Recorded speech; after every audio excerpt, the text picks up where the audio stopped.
All right, so we're taking a look at 517, number 8, I guess. Yeah, 8, page 517, number 8. And let me see what that says. So it gives us a system of equations, but there's an unknown coefficient. So let me just write that down. We have x plus y plus 2z equals 1. So x plus y plus 2z equals 1. And the other one is kx plus 2y plus 4z equals k. Okay, and the questions here are, for what value of k does the system have an infinite number of solutions? Determine the solution to the system for this value of k. Okay, and is there any value of k for which the system does not have a solution? Okay, and explain. All right, so let's take a look here. We've got these two equations. Okay, and the first thing I notice is that I look at the y and the z coefficients, and it looks like here it's going from 1 to 2 and 2 to 4. So if I multiply the equation 1 by 2, I get. So first of all, let's remember, what are the scenarios in which we can have an infinitely many solutions when we're intersecting two planes? It's actually most of them. So when you think about it, the only time you don't have an infinite number of solutions is when they're parallel and distinct. Okay, so I guess what we have to do is figure out, are there any scenarios where these two vectors can be parallel yet distinct? Okay, so in order for them to be parallel, the only way for them to be parallel, it looks like, is we're going to need to multiply equation 1 by 2 in order to get from 1 to 2 and 2 to 4. Okay, so here, if I take a look at equation 1, and I multiply it by 2, what do I get? I get 2x plus 2y plus 4z equals 2. Okay, so that's what I would have to be doing to this equation to get a parallel plane. Okay, but now when you look at this here, you see that these values are exactly the same. So it looks like if k is equal to 2, then, therefore, the planes are coincident. Hence, infinitely many solutions. Okay. Hold on, somebody else is coming in. Okay, so the only way to make these planes parallel, because of these two sets of coefficients, is to multiply the first equation by 2. And here we see that what we get is a plane that's not just parallel, it's actually coincident. Okay, so what this tells me is that there's no way to get no solutions, because if I multiply equation 1 by 2, I get parallel plane. It's the only way to get a parallel plane, and in this case here, they're coincident. So here, therefore, planes can never be distinct. Okay, now what that means is if k is not equal to 2, then we know that the planes won't be parallel to each other. Therefore, since planes will not be parallel, they must have a line of intersection. But of course, if they have a line of intersection, that means they have infinitely many points of intersection. Okay, so essentially what this is telling us is that this system of equations is always going to have infinitely many solutions, but there's two different scenarios. In one scenario, they're going to be parallel and coincident. Okay, And in all other scenarios, when k is not equal to 2, then the planes are going to have a line of intersection. Okay, Zaveri, you got a question? Yeah, Tony, I was just wondering if you could like re-clarify the difference between like line of intersection plus a point of intersection, because my interpretation is that point is essentially like one unique place where like all of them will intersect, but the line thing I'm not 100% sure about. Yeah, so the idea here is, and let me try to get sort of something I can use. So let's say I've got this represents a plane. Okay, and unfortunately it'll be the same color, so we'll have to. So when we have two planes, there's no way for them to intersect at a single point. Okay, if you think of these two planes and you have to imagine that they go on forever and ever and ever. Now I've got this other plane that is not parallel. We see, if you kind of look here, you see that where they intersect is actually along a line. So there's a line of intersection. In other words, infinitely many points of intersection. Okay. As opposed to when you have three planes, they can intersect in one single point. If you look at that corner of the box. So one point of intersection, as opposed to here, there's infinitely many points that are both on this plane and that plane. I'm not sure if that helps. No, it makes sense. And there's infinitely many solutions because it's just a line. It's not like a singular point in which they intersect. Exactly. So. Exactly. Okay, makes sense. Thank you for clarifying. Okay. Are there any other questions on this one here? No. Okay. So we'll set this one aside and let us take a look now at, I believe the second one I said we were going to do is number 10. So 517, number 10.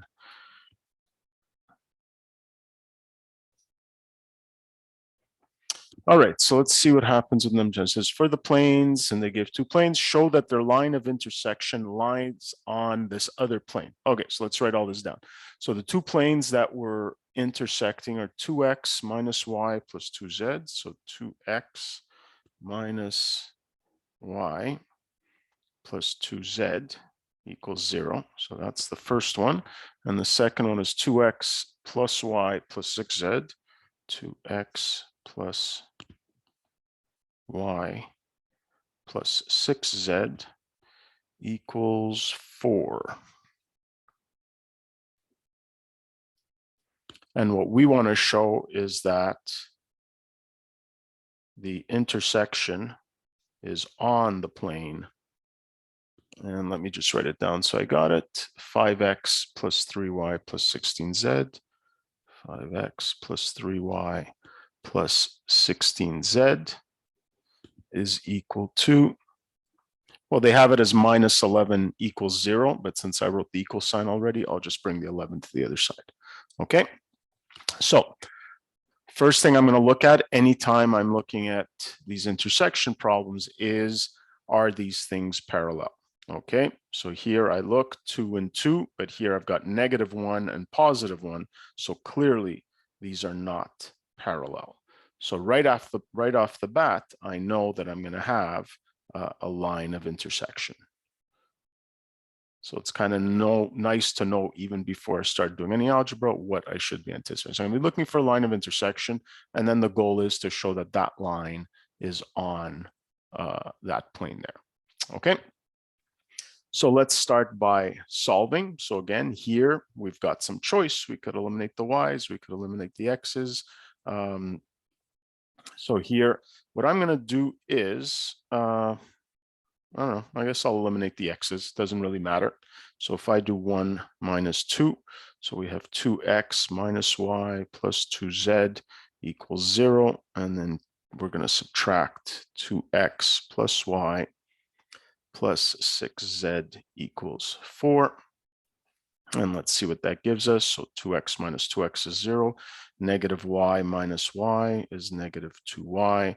And then here 2 minus 6 is negative 4z. And then here we've got 0 minus 4, negative 4. Okay. So again, when we're solving the intersection of two planes, we don't anticipate. finding a specific solution. So the goal is to write one variable in terms of the other. So here, in order to avoid any fractions, I'm going to solve for y.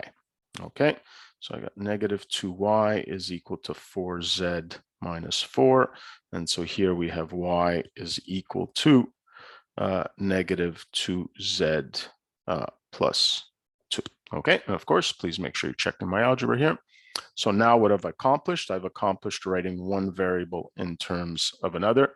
And so now we're going to stick this into one of our equations to write the third variable, x, also in terms of z. Okay, so let's input this, I guess, into equation 1. So take equation 1. So we have 2x minus y, which is negative 2z plus 2.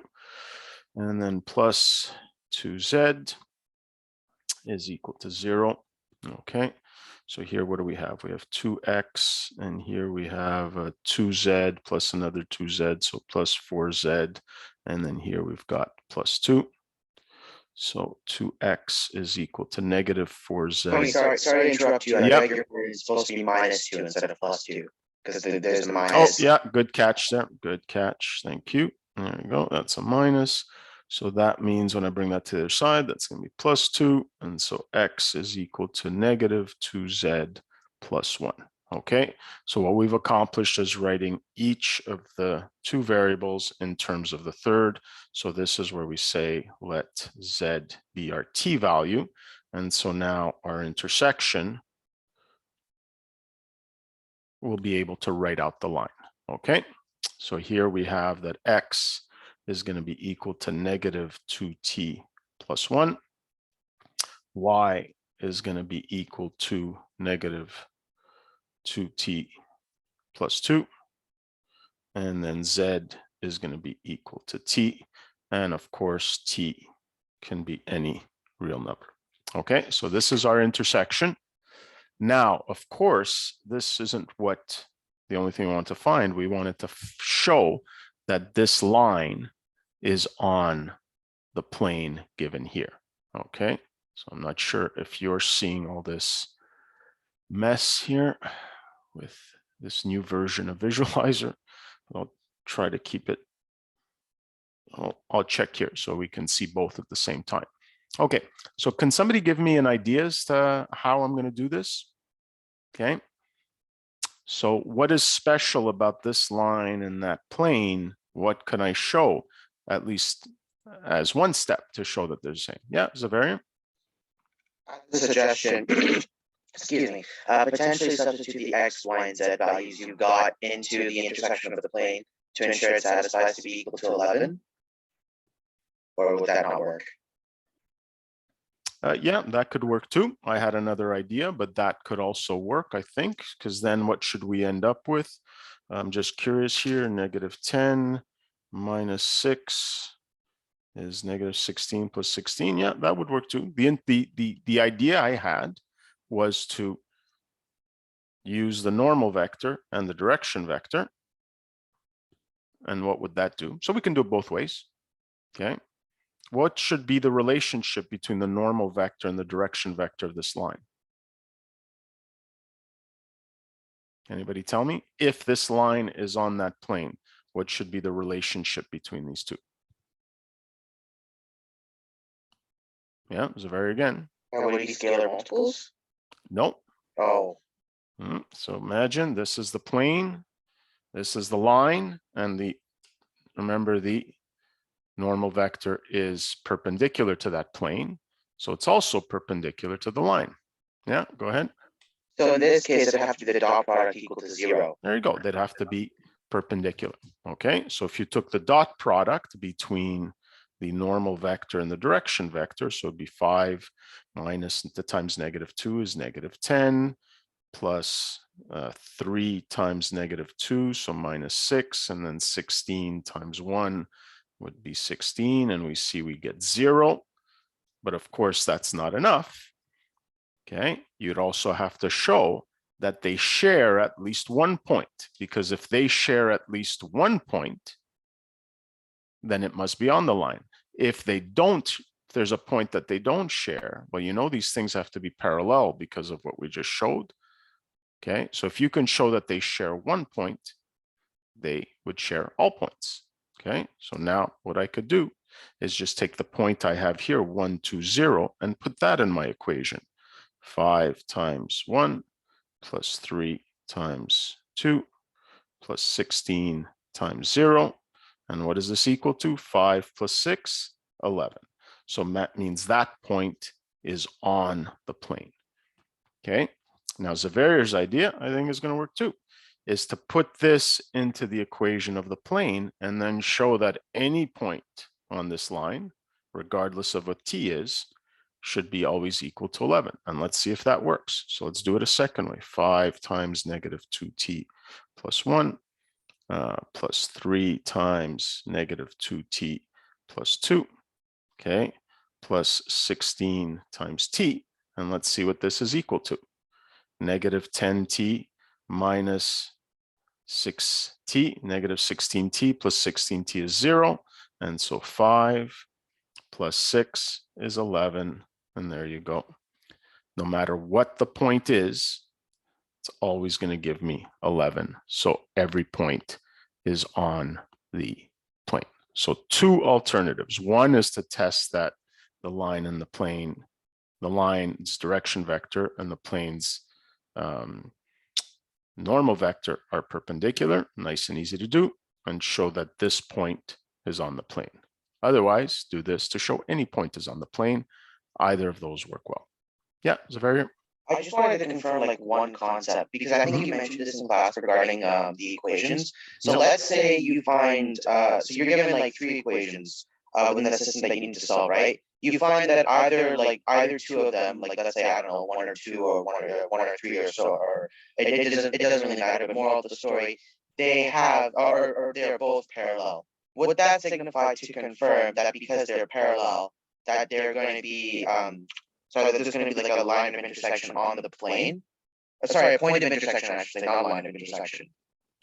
So if you're working with 3 planes, okay, you can't have any parallel ones if there is to be one point of intersection. So the only way to have a single point of intersection with 3 planes, okay, is this scenario here, is that none of the 3 planes are parallel and all their normals are not collinear. So it's not just that they're not parallel, the normals can't all lie on the same plane. Okay, as soon as you have 2 parallel vectors, planes, okay, as soon as 2 of them are parallel, there's no way to have a single point of intersection because they could be all coincident, so infinitely many, 2 coincident, 1 parallel, not distinct, parallel and distinct, so no solutions, all parallel and distinct, no solutions, okay? 2 that are parallel and coincident and another one that is not parallel, so line of intersection, okay? Or 2 that are parallel and distinct and the third one is not. This one's a bit tough to see, but again, no point of no intersection. So it's impossible for there to be parallel planes and have only one point of intersection. Okay, when there's parallel planes, you have either none or infinitely many. Okay. All right, understood. Thank you for clarifying. Okay, any other questions we want to ask before we end this off? Yeah, but I don't know if this will be helpful for most people, but can we get a quick like review on how to like solve like simple calculus questions? Like maybe they could do question 1B on page 267, and there's also a question in the chat as well. Okay, so why don't we save that for the end? Okay. Okay. Yeah, we can definitely do that. I think we'll have time. Okay, so here we have page 531, number 9. 531, number 9. Okay, now B. Okay, so here it says solve each system using elementary operations, interpret your result geometrically. All right, so I think I might need some space, so we'll start on the other side here. So we have page 532, number 9B. Okay, so we've got a system of three equations. So x minus 2y plus z, x minus 2y plus z equals 3. Then we've got 2x plus 3y minus z, 2x plus 3y minus z equals -9. And then the third is x minus 3y plus z. X minus 3y plus z is equal to, sorry, I just realized I was reading off the wrong one. Let me check this again. X minus 2y plus z equals 3. That one's fine. Oh no, this one's wrong. This is from A. Sorry, folks. I'm going to have to just start this from scratch. I was looking at the wrong, I mixed up A and B. Okay, so page 532, number 9B. Sorry about that. Let me go a little more carefully here. So x minus 2y plus z equals 3. Next, we have x plus y plus z equals 2. X plus y plus z equals 2. And then we have x minus 3y plus z. X minus 3y plus z is equal to -6. Oh, I think that's the correct one. Okay. So here, kind of interesting because we got, lots of choice. We could eliminate the x's, we could eliminate the z's, but in the end, we have to keep in mind that we want to eliminate the same variable twice. So I don't know, to the person who asked, did you want me to do it any particular way? Maybe I could do it the same way you did. No, either way is fine. I was just confused with this question. Okay, so first thing I always do, I check, are there any parallel planes? And clearly none of these can be parallel, okay? So that means I got to keep in mind that I've got one of my three scenarios that might come up. One solution, infinite many solutions, or no solutions, okay? So I guess I'll eliminate the x's, okay? So here we'll do 1 minus 2. So again, I'm going to do it the way I'm suggesting you do it, that you actually write this out each time, even though this is fairly easy, not a bad idea to have everything written out. It'll be easier to go check for any errors. Okay, so here we have x plus y plus z equals 2. So let's subtract. Those go. -2 minus 1, so -3y. And then here's z minus z. Very nice. This kind of makes things a little easier because now I can actually solve for one of them explicitly, which I'm not used to being able to do. So 3 minus 2 is 1. So y is equal to -1/3. Okay. Now you have to be careful here because this doesn't necessarily mean that we have a single solution, because it could very well be that one of our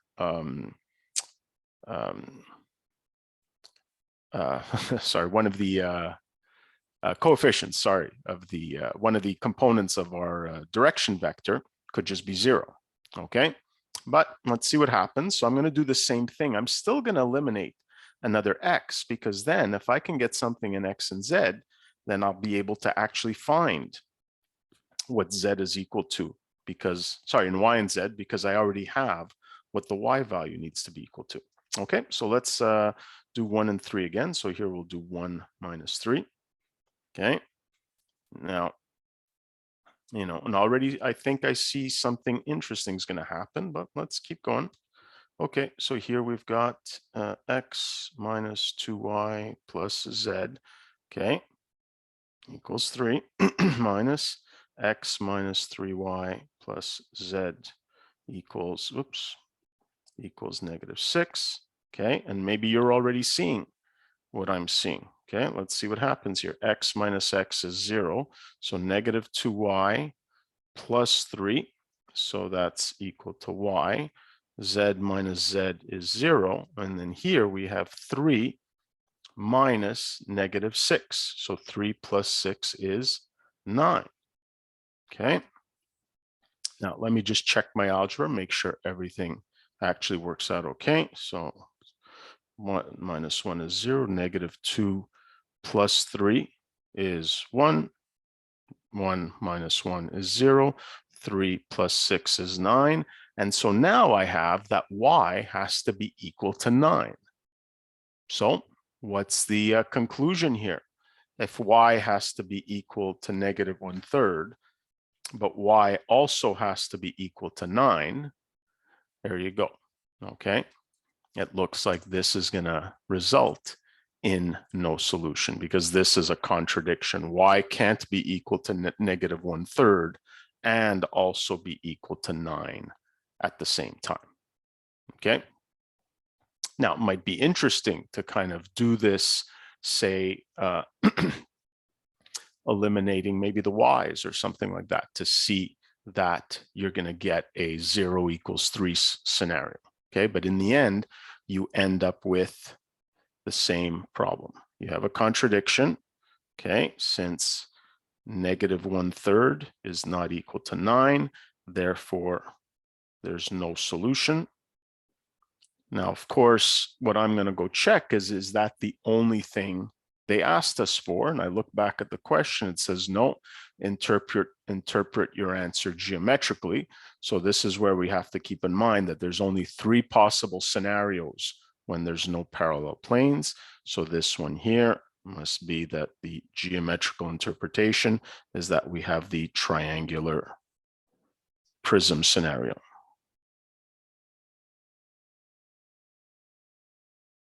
Okay, but you see what happened? Even though I ended up with this y equals negative 1/3, a little bit of a different scenario, if you see the algebra through, the answer will come out. The algebra will eventually get you to the answer. Okay, is that something similar that you encountered when you did it? Yeah. Okay. So again, what we're seeing is that the algebra led us to a contradiction. It just did so in a slightly different way than we'd seen in the past. Okay. Anything else from the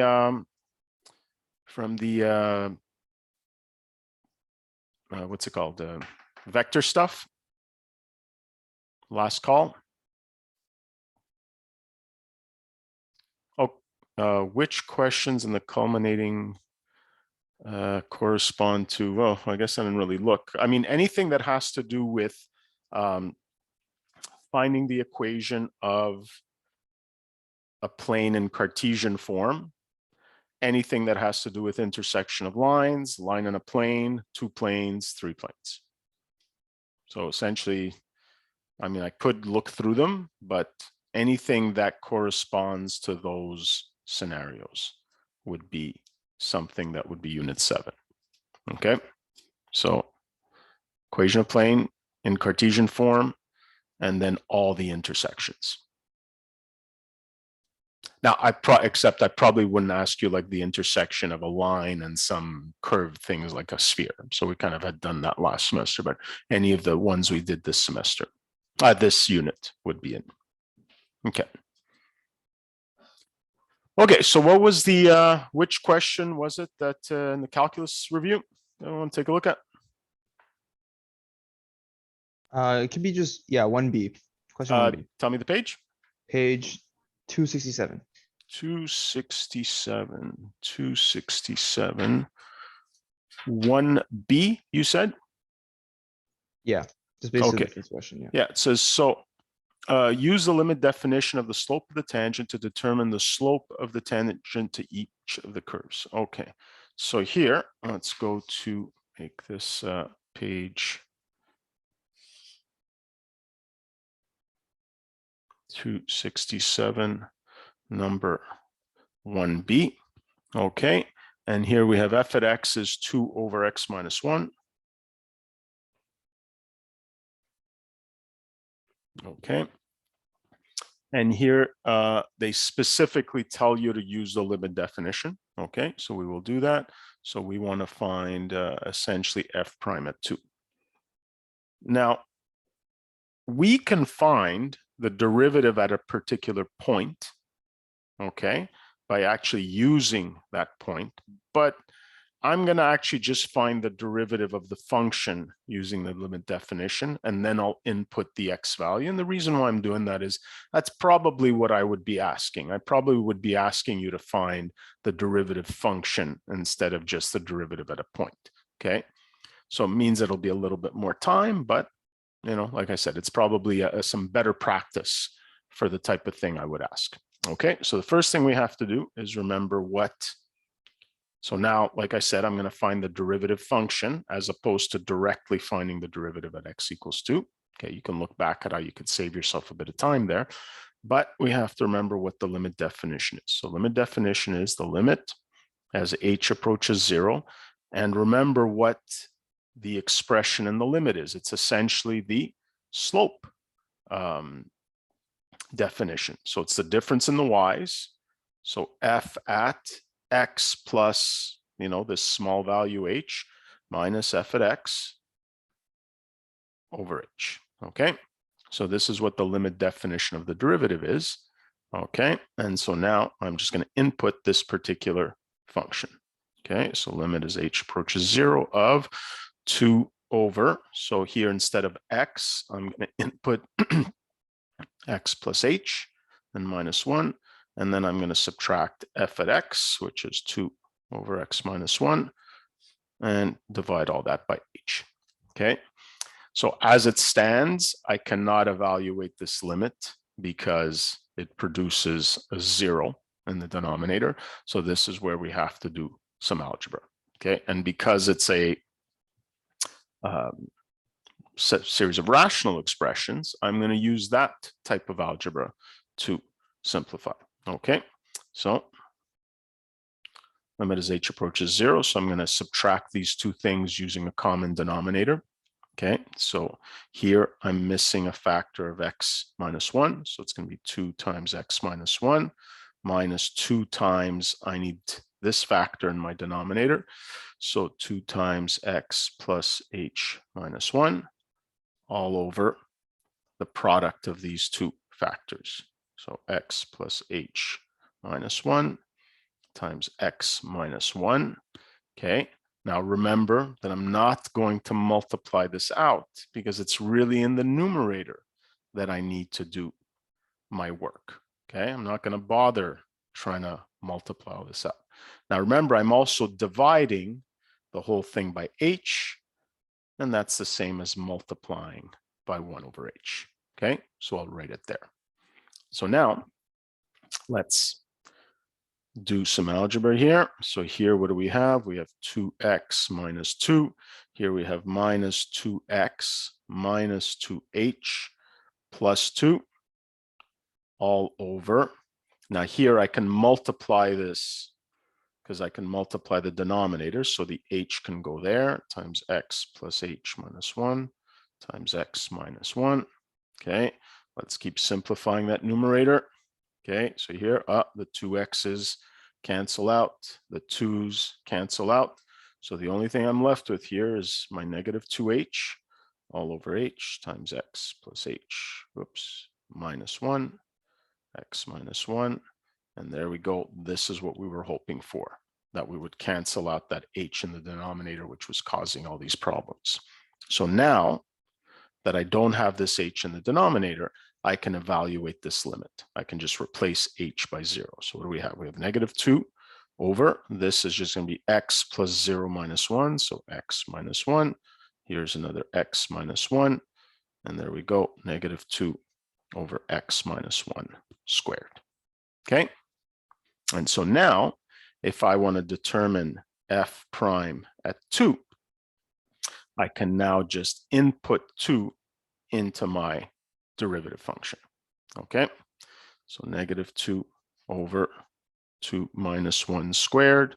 And of course, 2 minus 1 is just 1. So that's just negative 2. Okay, now obviously this is the long way. Okay, what I could do is I could check my answer, even though they told me to use the limit definition, nothing stops me from checking my answer. Okay, so let me take the derivative of this function. So again, we know that it's easier to take this derivative if I rewrite this as 2 times x minus 1 to the negative 1. And so what do we have? we have 2 times, so -1 times x minus 1 to the -2. And then what's the derivative of x minus 1? Because I have to use a chain rule. Well, that's just equal to 1. So in the end, what are we left with? -2 over x minus 1 squared, which is exactly what we got before. Okay? Or here it is.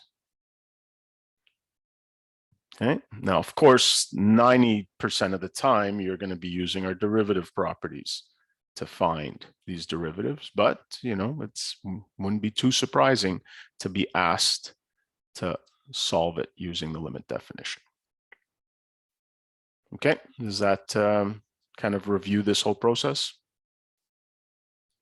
Yeah, thank you so much, Tony. That was really helpful. Okay, anything else we got?